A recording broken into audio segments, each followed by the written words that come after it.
안녕하세요. 오늘도 사연살롱을 찾아주셔서 감사합니다. 5년 전 남편과 사별하고 아들과 살고 있는 여성이에요. 40년 넘게 살면서 이런저런 일을 겪다 보니 어지간한 일에는 눈도 깜짝 안 하게 될 줄 알았어요. 그런데 얼마 전에 기가 막힌 일을 당하고 나니 인간사에서 벌어지는 일은 정말 무궁무진하다는 생각을 하게 되었습니다. 저는 22 나이에 이른 결혼을 했어요. 전문대를 졸업하고 처음 들어간 직장에서 만난 직장 선배랑 반년남짓 연애를 하고는 바로 결혼을 했거든요. 결혼을 하기엔 이른 나이였고 이제 막 사회생활을 시작해서 돈도 모으지 못한 처지였는데도 무모하게 결혼을 강행했어요. 솔직히 죽고 못 사는 사이도 아니었고 그렇다고 혼전 임신을 했던 것도 아니었지만 그때는 남편만이 내가 숨을 쉴 수 있는 유일한 안식처라고 생각했던 것 같아요. 다행히 저희 부모님도 결혼을 반대하지 않으셨어요. 정확히 말하면 하거나 말거나 관심조차 없으셨다고 해야 맞겠네요. 딸 자식이 결혼을 한다는데 어떻게 그럴 수 있느냐 하시겠지만 복잡한 저희 집 상황을 들어보시면 이해가 가실 거예요. 저는 저희 부모님 중 누구와도 피 한 방울 섞이지 않는 딸이에요. 그렇다고 입양된 것도 아니에요. 제 친부가 돌아가신 후 엄마는 재혼을 했는데 재혼한 지 6년 만에 교통사고로 돌아가셨어요. 저한테 딱히 정은 없었지만 마음이 무질지 못했던 새아빠는 저를 데리고 재혼을 하셨고 지금의 가정이 만들어진 거죠. 전처 자식을 데리고 재혼을 하는 남자가 흔치 않잖아요. 그래서 지금도 새아빠가 대단한 사람이라는 생각을 하곤 해요. 물론 저한테 따뜻한 부정을 주지는 않으셨지만 그래도 책임을 지려고 노력은 하셨으니까요. 아무튼 이런 상황이다 보니 저희 집에서는 제 결혼이 알턴니를 빼는 기분이었을 거예요. 제가 결혼을 할 때 새아빠는 결혼자금으로 3천만 원을 대주셨는데 저희 엄마가 사고로 돌아가신 뒤 받은 보험금 중 일부라고 하시더군요. 딱히 내 결혼을 염두하고 남겨둔 돈은 아니었어. 네 엄마 사망보험금을 와이프한테 넘겨주기도 그래서 따로 가지고 있었을 뿐이야. 그래도 딸 자식 결혼자금으로 쓰이는 거니까 하늘에서 네 엄마가 좋아하리라 생각한다. 그리고 말이다. 너도 알다시피 우리가 피가 섞인 부녀관계도 아니고 그렇다고 내 와이프랑 네가 그리 돈독한 사이도 아니잖니? 네 결혼식 때까지는 부모 노릇을 하겠다만 이후에는 굳이 왕래하고 지낼 필요는 없을 것 같다. 그렇다고 매정하게 연을 끊자는 건 아니고 종종 안부 전화나 해주렴. 아무쪼록 잘 살아라. 남편한테도 시어머니한테도 사랑 많이 받고. 이제 부녀의 연은 끝났다는 새아빠의 말이 서운하지는 않았어요. 오히려 그동안 키워주신 거에 감사할 따름이었죠. 사실 제 남편이 결혼을 서두른 건 제 가정사 때문이기도 했어요. 가족이라고는 하지만 남과 다를 바 없는 사람들인데 그 틈에서 외롭지 않아? 그 집에 친자식들도 있다며. 혼자라서 외로운 거랑 사람들 사이에서 외로운 거랑은 천지 차이야. 그럴 바에는 차라리 그 집에서 나오는 게 낫지. 그래서 말인데 결혼 서두르자. 적어도 나랑 있으면 그 집에 있는 것보다 덜 외로울 거야. 평소 무뚝뚝한 사람이라서 청혼마저도 사무적인 어투로 딱딱하게 들렸지만 그 안에 담긴 진심만큼은 세상 그 어떤 말보다 따뜻했어요. 가족이라 불리는 사람들과 수년을 한 지붕 아래 살면서도 단 한 번도 느껴보지 못했던 애정이 듬뿍 담겨 있었으니까요. 그래서 이 사람이라면 나도 더는 외롭지 않을 수 있겠다는 생각으로 결혼을 하기로 했어요. 남편은 홀어머니 밑에서 5살 어린 남동생과 함께 자랐어요. 아버님을 일찍 여인 탓에 어리광도 제대로 피워보지 못하고 일찍 어른이 되어버린 사람이었죠. 그래서 그런가 생활력도 강하고 책임감도 남다른 사람이었어요. 시어머니는 간장게장 전문 식당을 하시는데 처음엔 간판도 없이 손바닥만한 곳에서 시작했지만 지금은 꽤 이름이 나서 피크타임에는 1시간은 기본으로 줄을 서야 하는 곳이 되었죠. 게다가 가게가 위치한 곳이 알짜배기 땅이라서 누구나 탐을 내는 자리기도 했어요. 30대 초반에 과부가 된 시어머니는 그 자리에서 장사를 시작해 아들 둘 대학 공부시키고 가게가 새 들어있던 건물을 사버렸을 정도로 악착같이 일해 자수성가한 분이에요. 그래서 그런가 늘 자신감에 가득 차 있는 분이었죠. 까탈스럽게 구는 손님들한테는 돈 안 받고 내쫓기 일쑤고 직원들한테도 엄청 깐깐하게 구셨어요. 이따위로 일할 거면 당장 때려치워. 난 내 말 안 듣는 직원 필요 없으니까. 왜 내가 하라는 대로 안 하고 지멋대로 하냔 말이야. 네가 사장이야? 혹여 직원이 반발이라도 할라치면 아주 난리가 나곤 했어요. 글쎄, 입 닫고 내 말만 들어. 내가 다 알아. 내가 간장게장 하나 팔아서 이 건물을 산 사람이야. 뭘 알고 떠들라고. 왜 그런 말이 있잖아요. 직장 상사 중에 제일 골치 아픈 사람이 툭 하면 내가 다 알아. 내 말대로 해. 이런 소리 하는 사람이라고요. 자신의 경험이 과학적인 분석보다 월등하다고 믿는 사람들 말이에요. 내가 이 방식으로 성공했으니 이게 최선이라는 독선에 빠진 위험한 인물들이죠. 저희 시어머니가 바로 그런 분이었어요. 시대가 변하면 분명히 바뀌어야 하는 부분도 있기 마련인데 시어머니한테는 씨알도 안 먹히는 소리였죠. 그렇다 보니 가게 직원들이 수시로 바뀌곤 했어요. 주방에 계신 참모 이모님을 제외하면 5년 이상 된 직원이 하나도 없을 정도였어요. 그나마 참모 이모님은 가게를 시작하던 때부터 시어머니와 함께한 분이라서 시어머니의 불같은 성격을 받아주고 계셨죠. 함께한 시간이 있어서 참는 거지 안 그랬으면 나도 진작에 나갔어. 처음 가게 시작했을 때만 해도 사람이 참 숫기도 없고 조용조용 했는데 장사하면서 하도 더러운 꼴을 많이 봐서 그런가 지금은 아주 독불장군의 싸움떡이 돼버렸다니까. 이게 다 자식 둘 키우느라 풍파에 시달려 그런 거 아니겠어? 따지고 보면 불쌍한 사람이지. 참모 이모님은 제가 어머님 성격에 마음 상할 때마다 저를 다독여 주셨어요. 생각해보면 어머님이 간장게장 담그는 솜씨가 좋아서 장사가 잘 되기도 했지만 옆에 좋은 분이 계셔서 힘든 장사를 오래 버텨오신 게 아닌가 하는 생각이 들었어요. 결혼을 약속하고 얼마 뒤 시어머니를 뵙기로 했어요. 그런데 바로 전날 갑자기 약속을 취소하자는 연락을 받았지 뭐예요. 어떡하지? 갑자기 단체 예약이 들어와서 어머니가 자리를 비울 수 없으시다 그러네. 인사드리는 건 좀 미뤄야겠다. 어머님을 모시라고 한식당을 예약해둔 터라 저는 서둘러 예약부터 취소했어요. 그런데 다음날 모르는 번호로 전화가 걸려온 거예요. 제 전화번호를 어떻게 하셨는지 어머님이 직접 전화를 하셨더라고요. 야, 너 좀 가게로 와라. 어차피 오늘 서로 얼굴 보려고 날 잡은 거 아니니? 네가 이리로 와서 얼굴 보여주고 가. 윤석이한테 날릴 거 없다. 혼자 와라. 그렇게 느닷없는 호출을 받고 달려간 저는 인사를 하자마자 어머님이 건네주신 앞치마를 메고 서빙을 시작했어요. 생전 처음 하는 식당 서빙이라서 어리둥절하긴 했지만 어머님께 잘 보이고 싶은 마음에 몸 안 사리고 열심히 움직였죠. 그 바람에 기껏 차려입고 간 옷 곳곳에 음식 얼룩이 텄고 한여름도 아닌데 온몸은 땀으로 범벅이 되었어요.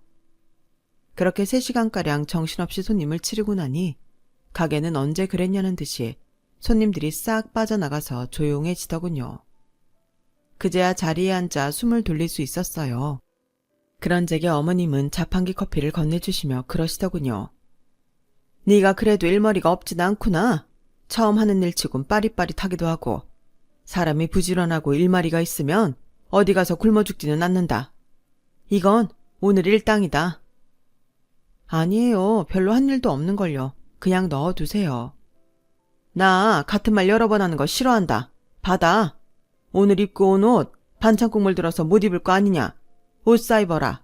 엄마가 주는 용돈이야. 순간 엄마라는 말에 저는 정신이 멍해졌어요. 그러자 옆에 있던 참모 이모님이 대뜸 그러시더라고요. 우리 형님이 맏며느리감이 마음에 드셨나 보네. 얼른 받아요. 안 그러면 우리 형님 또 버럭 화낸다니까. 상대하기 까다로운 분일 것 같던 시어머니는 단번에 저를 며느리로 받아주셨어요. 그런데 인사를 마치고 집으로 돌아와 돈봉투를 열어보니 세상에 10만 원짜리 수표가 10장이나 들어있지 뭐예요. 이렇게 큰 돈을 받아도 되나 걱정이 돼서 남편한테 전화를 했더니 뭐가 좋은지 한참을 웃고서는 이러는 거예요. 그냥 받아. 어머니께서 자기 마음에 드셨나 보네. 우리 어머니 돈 앞에서는 부모 자식도 없는 분이야. 그런 사람이 수표를 10장이나 주셨다는 건 자기를 꽤 많이 생각하신다는 의미니까. 도대체 우리 어머니를 어떻게 구워 삶은 거야? 성격이 보통 아니신 분인데. 그 말을 들으니 내심 기분이 좋았어요. 제 가정사를 아시고도 저를 마음에 들어 하신다는 게 의아하기도 했고, 무엇보다 제게 하셨던 엄마라는 말에 든든한 아군을 만난 기분까지 들었거든요. 하지만 그때는 몰랐어요. 시어머니한테 며느리는 평생을 함께해도 자식이 될 수 없다는 걸요. 제가 너무 부모정에 굶주려 있어서 쉽게 마음을 내드린 거였어요. 혼수랑 예단은 아빠한테 받은 3천만 원과 제가 적금을 들어뒀던 1,000만 원을 합해서 준비했어요. 신혼집은 어머님이 시댁 근처에 전셋집을 얻어주셨고요.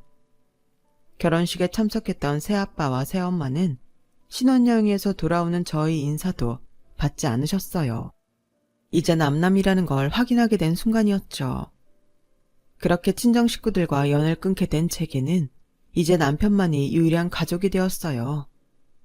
그동안 내 가족은 내 의지와는 상관없이 만들어진 거였지만 남편과 함께 꾸려나갈 내 가족은 내 의지대로 온전히 만들겠다 결심을 했어요.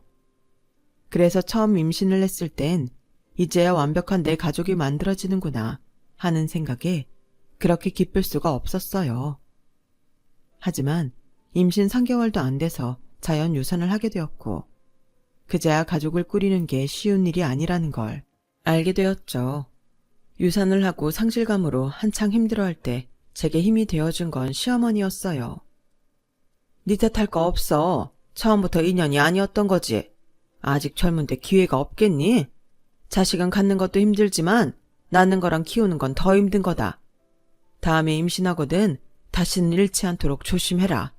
그럼 되는 거야. 죄송합니다, 어머님. 죄송하면 밥 좀 제대로 먹어. 어떻게 몸에 살은 없고 뼈만 있냐? 이래서야 애가 들어서도 문제다. 애는 애미 영양분 먹고 사는 건데 네 몸에 먹을 게 있긴 하겠냐? 입맛이 없어도 밥맛으로라도 먹어라. 먹고 싶은 거 있으면 참지 말고 윤석이한테 말하고 파는 음식이 싫으면 내가 만들어주마. 새애기 너 뭐가 먹고 싶냐? 순간 저도 모르게 입에서 떡볶이라는 말이 툭 튀어나왔어요. 파는 떡볶이 말고 집에서 한 떡볶이가 먹고 싶어요. 어머님은 제 얼굴을 빤히 바라보시더니 자리를 털고 일어나셨어요. 그리고는 잠시 뒤 떡볶이 재료를 잔뜩 사들고 오셨어요.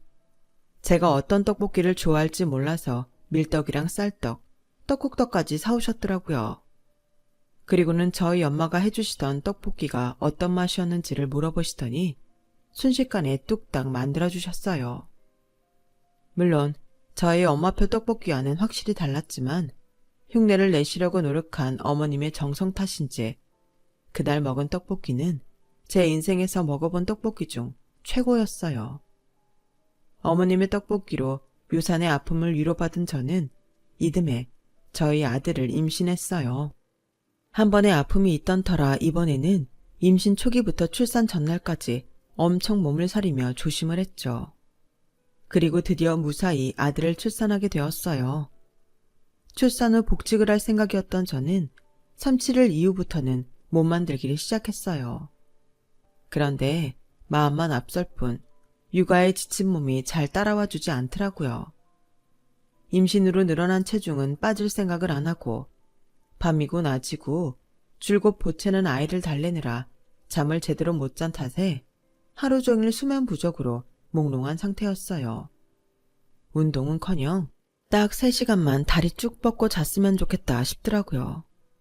잠은 부족하고 할 일은 많고 살은 안 빠지니 성질만 예민해져서 툭하면 남편한테 화풀이를 하다 보니 남편도 죽을 맛이었던 모양이에요. 그냥 이참에 회사 그만둬. 애 키우는 것도 벅찬 상황에 복직 준비한다고 다이어트까지 하려니 몸이 나만 나겠어. 내가 너랑 우리 아기 못 먹여 살리겠니? 말이 쉽지. 자기 혼자 벌어서 어떻게 애를 키우고 살아? 애 분유값에 기저귀값, 어린이집은 뭐 공짜로 보내? 거기다 학교 들어가 봐. 돈 들어갈 구멍만 더 커진다고. 나도 속상해 미치겠어. 임신 초기에는 우리 아기가 몸 건강히 태어나게만 해달라고 빌었는데 막상 아이를 낳고 보니 시작부터 힘들다는 말만 나오더라고요. 도대체 엄마들은 애들을 둘 셋씩 어떻게 낳고 키웠나 모르겠어요. 저는 하나도 벅차서 빌빌대니 말이에요. 이런 고민을 한 방에 날려준 건 시어머니였어요. 하루는 집에 찾아오셔서 그러시더라고요. 애미야, 너 꼭 복직해야겠니? 돈 버는 게 목적이라면 굳이 회사로 돌아갈 필요는 없지 않느냐 말이다. 하지만 어머님, 회사에 안 다니면 제가 무슨 수로 돈을 벌겠어요. 별다른 기술이 있는 것도 아닌데요. 그래서 말인데 애 좀 크면 가게에 나와서 일 배워라. 그때까지는 내가 니들 생활비 원주해주마. 매달 200씩 주면 되겠지? 어차피 나 죽으면 누군가는 가게를 맡아야 할 거 아니니. 기껏 자리 다 잡아놨는데 남한테 넘겨주긴 아깝잖아. 그러니 네가 내 앞에 딱 붙어서 일 배우고 가게 물려받아.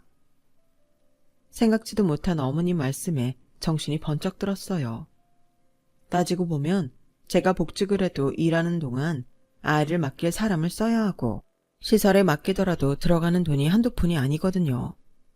어쩌면 제 월급이 고스란히 얘한테 들어갈 판이었으니까요. 그런데 어머님이 매달 200만 원씩이나 대주신다니 애도 내 손으로 키울 수 있고 이보다 도울 수가 없었죠. 더군다나 어머님 가게를 저한테 물려주신다는데 황금알을 낳는 거위를 품에 안는 심정이었어요. 남편도 그 말을 듣고는 저처럼 좋아하더라고요. 그렇게 저는 복직을 포기하고 회사에 사표를 냈어요. 그리고 아이가 4살이 되던 무렵부터 어머님 가게로 출근을 하게 되었죠. 처음에는 아이가 어린이집에 있는 동안만 가게에 나가 일을 했고 아이가 초등학교에 들어갈 무렵부터는 일하는 시간을 차차 늘려갔어요. 그런데 이게 참 애매한 게 말이죠. 가게에 출근을 한 이후로 온전히 월급을 받은 적이 없다는 거예요. 따로 월급을 줄 거 뭐 있어? 그냥 그때그때 돈 필요하면 말해라.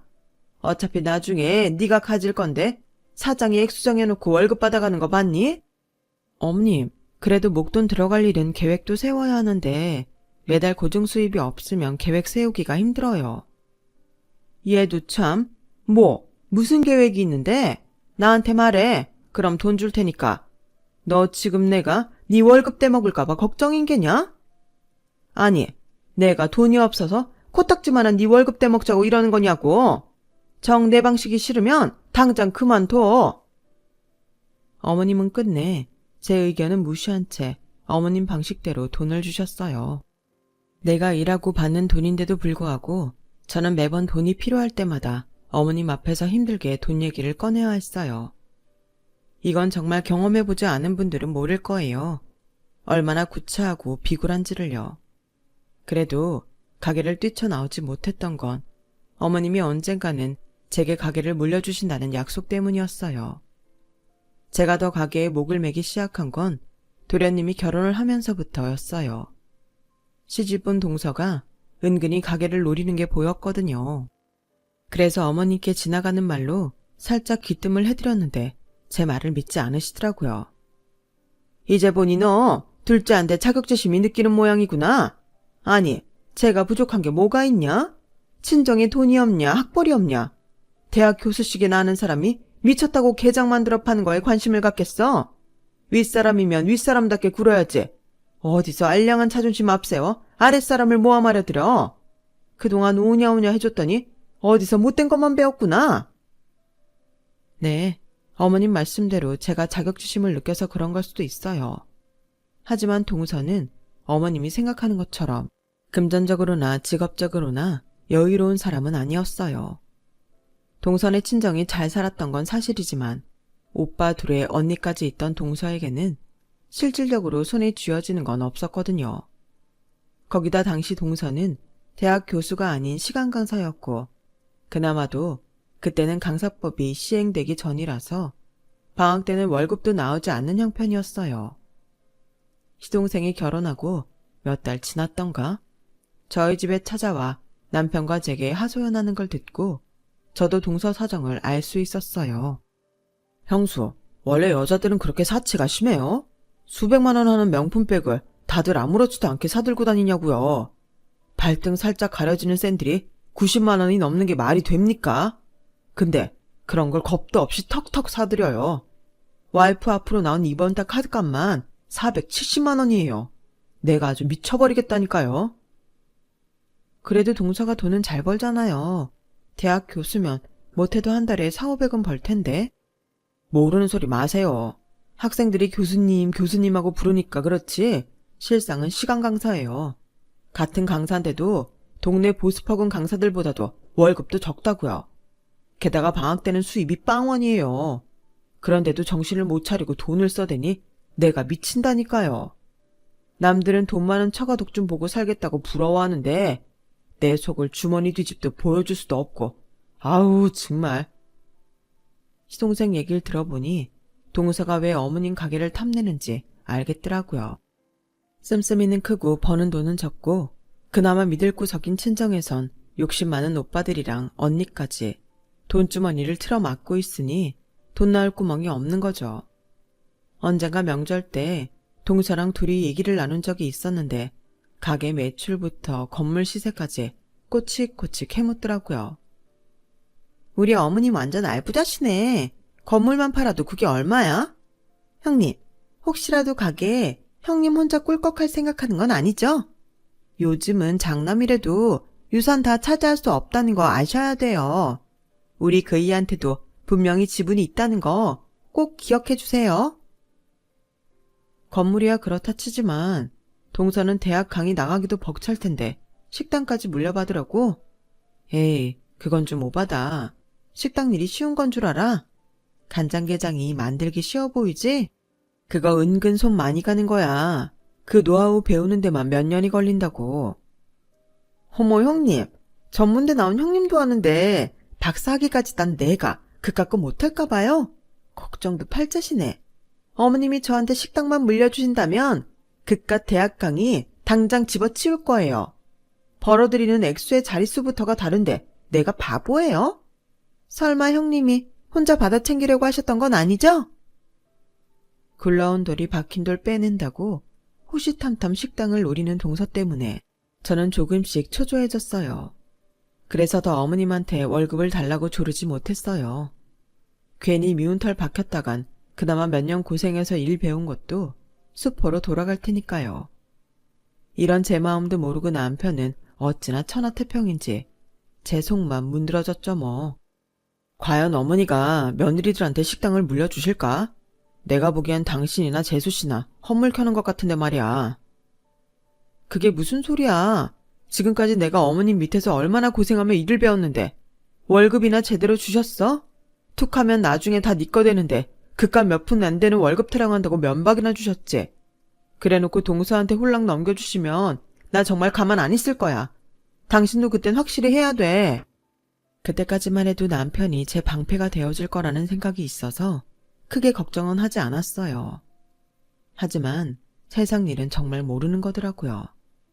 아침에 멀쩡히 출근했던 남편이 퇴근길에 쓰러졌다는데 병원에 달려가 보니 의식조차 없더라고요. 그렇게 일주일을 중환자실에서 보낸 남편은 허무하게 세상을 떠나고 말았어요. 39에 남편을 잃고 과부가 된 저는 뒤이어 폭풍처럼 휘몰아치는 사건들 앞에 망연자실할 수밖에 없었어요. 장례식 내내 큰아들의 죽음에 목 놓아 울던 시어머니는 이게 다 제가 아홉수라서 남편을 잡아먹은 거라고 제 탓을 하셨어요. 그리고는 재수 없다며 식당에도 나오지 말라고 하시더군요. 어머님, 저한테 왜 그러세요? 저 정말 야속해요. 어머님도 자식을 잃으셨지만 저도 하나뿐인 남편을 잃었어요. 그런데 어쩜 어머님 아픔만 생각하시고 제 아픔은 생각 안 하세요? 남편 잡아먹은 년이 입은 터졌다고 말은 잘한다. 네 아홉수 때문에 생때 같은 내 아들이 죽었는데 뭐가 야속해. 넌 딴 남자 만나 제가하면 그만이지만 난 억만금을 주고도 내 자식 못 찾는다. 아유, 내 팔자야. 남편 앞서 보낸 것도 억울한데 아들까지 먼저 보내다니. 맏며느리 하나 잘못 들여서 귀한 내 새끼 명줄 잘랐네. 아이고, 분통하고 억울해라.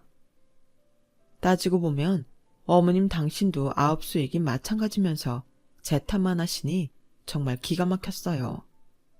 그동안 일했던 월급도 제대로 주지 않았던 시어머니는 제게 가게를 물려주겠다는 약속을 손바닥 뒤집듯 뒤집고 저 대신 동서를 가게로 불렀어요. 누군가의 불행이 나에겐 기회가 될 수 있다더니 동서가 그 기회를 잡게 된 거죠. 당장 아들과 함께 먹고 살 길도 막막했던 저는 지푸라기라도 잡는 심정으로 어머님 가게로 찾아갔어요. 어머니, 가게는 저한테 주시기로 하셨잖아요. 지난 15년간 어머님 밑에서 온갖 허드렛 일 다 하고도 월급도 제대로 못 받고 이랬는데 이제 와서 이러시면 어떡해요. 저는 미워해도 어쩔 수 없지만 우리 민우를 생각해서도 이러시면 안 되죠. 어머님, 제발 약속 지켜주세요. 네? 그래, 말 잘했다. 내가 넌 미워도 내 손자는 미워하면 안 되지. 그렇고 말고. 너야 제가 하면 그만이지만 우리 민우는 엄연히 우리 집 핏줄 아니냐. 그러니 민우 놓고 나가라. 그럼 내가 이 가게 잘 간수했다가 민우 크면 민우한테 넘겨주마. 어머니, 그걸 말이라고 하세요? 제가 언제 제가 안 됐어요. 혹여 제가 제가를 한다면 그때 가서 가게 다시 뺏으시면 되잖아요. 그리고 어머님 입으로 하신 약속도 하루아침에 손바닥 뒤집듯 하셨는데 제가 어머님을 어떻게 믿고 내 아들을 놓고 나가요? 어머님이 제 입장이라면 그러시겠어요? 결국 저는 가게를 포기하고 아들을 선택했어요. 대신 그동안 제가 일했던 월급은 제대로 계산해서 청구했어요.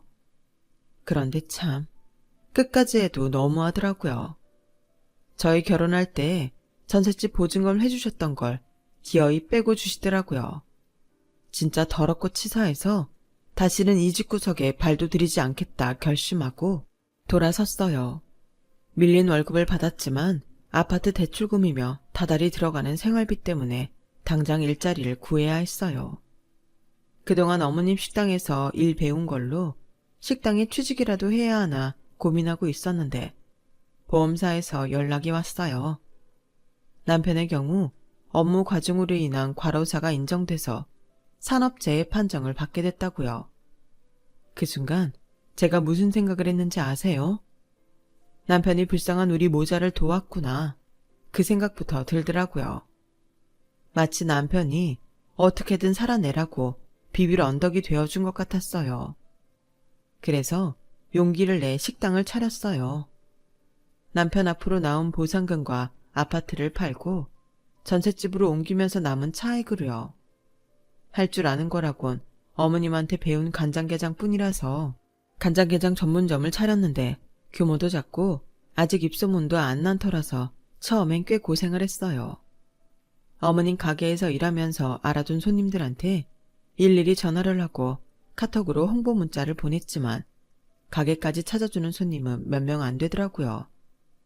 원조집이 멀쩡히 장사를 하는데 끈떨어진 연인 제 가게까지 와줄 리가 없었죠.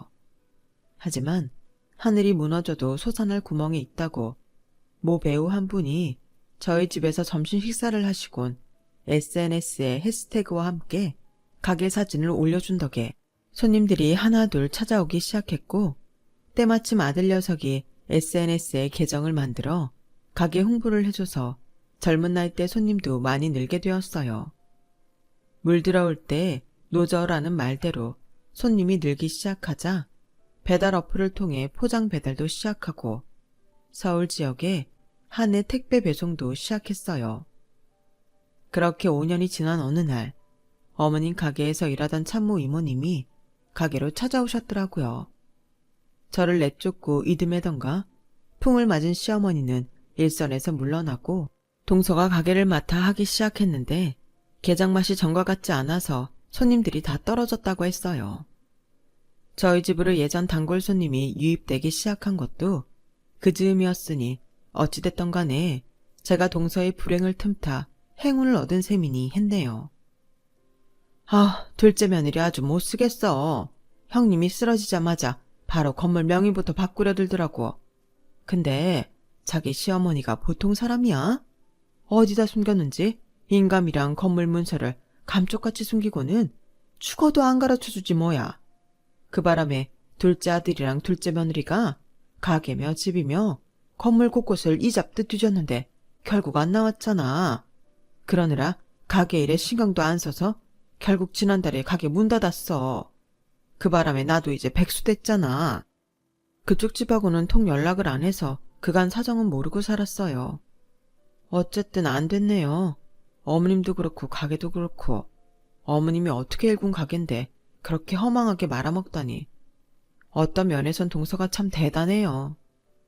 이모님, 혹시 일자리 구하시는 거면 저희 가게로 오실래요? 안 그래도 민우가 곧 분점을 차릴 예정인데 일손이 필요하거든요. 이모님이 와주신다면 한시름 놓을 것 같아요. 아유, 민우가 벌써 사장님이 되는 거야? 민우 군 복무할 때 형님 모시고 한번 찾아간 적이 있었는데 그땐 제대하면 복학할 예정이라고 하더니 학교는 그만뒀나 봐. 어머, 내가 그걸 왜 몰랐지? 군대 얘기하니까 이제야 생각이 나네. 민우 엄마야, 나 인감이랑 건물 문서 어디 있는지 알겠다. 민우한테 있었네. 형님이 몸도 제대로 못 가누면서 굳이 민우 면회를 가겠다고 하더니만 그걸 주려고 갔던 거였어. 참모 이모님이 돌아가시고 난 뒤 저는 아들을 불러 어머님 손가방에 대해 물었어요. 그랬더니 아들 녀석이 그날 밤 제 방에 들어와 누런 문서 봉투를 내밀었어요. 거기에는 어머님의 인감은 물론 건물 문서, 그리고 공증받은 유언장이 들어있더라고요. 유언장에는 은행에 맡긴 현금과 어머님이 살고 계시는 집, 가게 운영권은 둘째 아들 내외한테 주고 건물은 제 아들 녀석에게 준다고 명시돼 있었어요. 며느리인 제게는 끝까지 매정하시더니 그래도 핏줄인 손자는 끔찍이 생각하셨던 거예요. 참 지독한 핏줄 사랑이라는 생각이 들더군요. 그리고 얼마 전 어머님의 부고가 날아왔어요.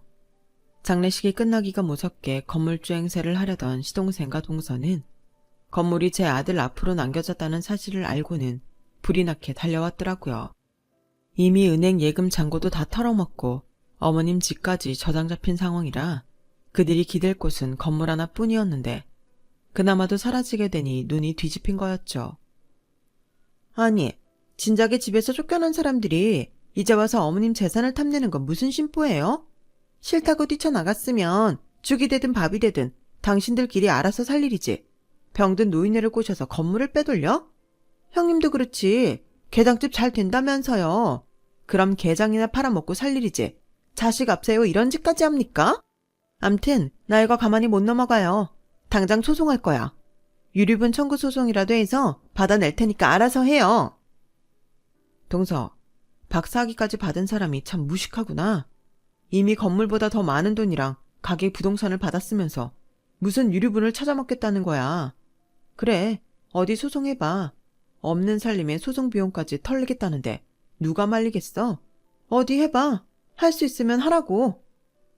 시동생 내외는 처음엔 날강도처럼 건물 내놓으라고 호통치더니 씨알도 안 먹히자 일부라도 떼어달라고 싹싹 빌더군요. 도련님이랑 동서는 어머님 유산 미리 땡겨받았으면서 이제 조카목까지 뜯어먹으려고 온 거야? 사람이 양심이 있어야지. 그 잘나가던 식당을 말아먹고 수십억에 달하는 현금이며 억대 집까지 털어먹기까지 걸린 시간이 단 5년이야. 어머님이 수십 년 동안 피땀 흘려 만든 재산을 5년 만에 까먹은 사람들한테 더 뭘 줘야 하는데. 남이 번 돈으로 쓰는 건 쉽지? 그러니까 이제부터는 자기 손으로 직접 벌어서 먹고 살아봐. 단돈 5만 원도 아까워서 벌벌 떨며 쓰게 될 테니까. 시동생 내외를 내쫓은 저는 한편으로 그때 시어머니한테 쫓겨나길 잘했다는 생각이 들었어요. 시댁에서 억울하게 쫓겨났기 때문에 더 일을 악물고 열심히 살아낸 것 같았거든요. 돈을 버는 게 얼마나 힘든지를 몸소 체득한 덕분에 제가 이룩한 지금의 성공도 더 값지게 느껴집니다. 앞으로도 더 열심히 살아가려 합니다. 지금까지 제 사연을 들어주셔서 감사합니다. 들어주신 분들 모두 꽃길만 걸으세요. 여러분, 사연 댓글에 응원과 현명한 조언 부탁드려요. 좋아요와 구독은 저에게 큰 힘이 됩니다. 오늘도 좋은 일 가득하세요.